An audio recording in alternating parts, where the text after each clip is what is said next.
Hi, my name is Pastor Hal York, and welcome to Truth in the Trenches. Today we're going to be in Proverbs chapter 15, verses 16 and 17, where we read, "Better is a little with the fear of the Lord than great treasure and turmoil with it. Better is a dish of vegetables where love is than a fatted ox served with hatred." Psalm 37:16 says, "Better is the little that the righteous has than the abundance of many wicked." Proverbs 16:8, "Better is a little with righteousness than great revenue with injustice." In these verses, we are once again confronted by that word we find over and over again in the book of Proverbs, in this book about wisdom, living wisely, and making wise choices. The word is better. It's a word that presents a contrast, a choice. One thing is better than another. We make choices like this all the time. No one buys something because they think it's worse than something else. We like one thing over another because we think one is better than the other. We prefer things we deem to be better, so we choose. Every day we choose.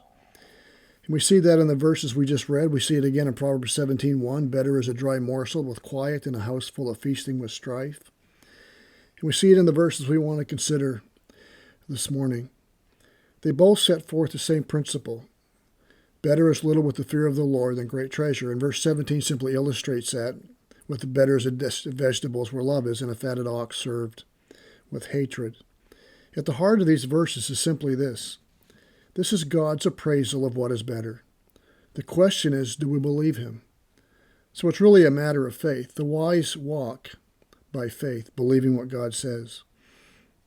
Paul Washer uses the analogy of wisdom as an old man sitting on a bench and basically just watching live people live their lives for years and years and years. And as he does so, he sees people and the choices they make, and over time watches how those choices impact their lives and their marriages and their families. And it arrives at certain conclusions. And one of the conclusions is, better is little with fear of the Lord than great treasure and turmoil with it. Better is a dish of vegetables where love is than a fatted ox served with hatred. And we see those comparisons all the way through the book of Proverbs. But the key to understanding these verses and verses like them is not to jump to the wrong conclusions too quickly. He's not saying it's better to have a little than great treasure. Thankfully, he's not saying it's better to have a dish of vegetables than a big fat steak. All things considered, I think it is better to have treasure and good steak. But at what cost? And that's the issue. What do you sacrifice to get these things? These things are not what make life worth living. These things are not what bring joy and peace to a home or make a strong marriage. These things are not what make kids happy to come home. These things are not what the children will remember when they leave. But sadly, all too often, great treasure and the fatted ox are served with a great deal of strife and tension, all stemming from unwise choices. The financial pressures that have ruined many a family and many a marriage are everywhere in our culture. They had to have the big house, 2 cars, and all the latest gadgets. And consequently, they had to work long hours. They had to go in incredible debt. And both parents slaved to the cultural definition of success, treasure, and the fatted calf. The pressures and the stress that's put on relationships and families is seen everywhere in our culture. Why? Because they were sold a bill of goods by the father of lies. Satan went around changing all the price tags, redefining all the values and priorities that make for a happy family and a meaningful life. And so choices were made. Yes, the warnings were there. Do not overwork to be rich. But if treasure is what you deem to be better than little, you ignore the warning and go headlong into turmoil and strife, chasing that elusive thing called treasure or the good life. And consequently, you're not living in your house, you're living for your house. You're not enjoying your house, you're enduring it. You're not choosing how to live your life. Your house is, your credit cards are, your cars are. All those things that have put you just one unexpected illness or economic downturn away from financial ruin. And many people live their lives like that, and the stress is everywhere, and it destroys families and marriages. And you don't have to look very far to find that.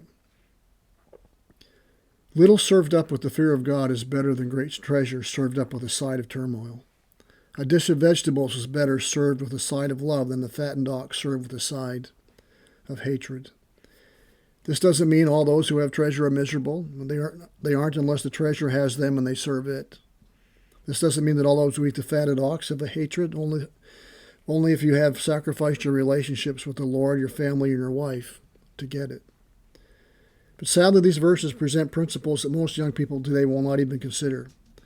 Two basic reasons. Number one, because they don't want to. And number two is because they don't believe it. The reality is that sometimes early in married lives, people make financial choices that determine many of the other choices they will make down the road. They would like to be more committed to Christ and His church. They would like, even their family, they'd like to be able to do more for the church and more for their family. But it's not even an option anymore because of choices that they made years and years ago. So these verses are wise to consider and believe. Better is a little with fear of the Lord than great treasure and turmoil with it. Which is better? It's easy to nod our head in agreement to these verses, but it's much harder to live it out. So may this truth guide us and guard us in the trenches of life as we seek to live for the glory of God and the good of others. May God bless.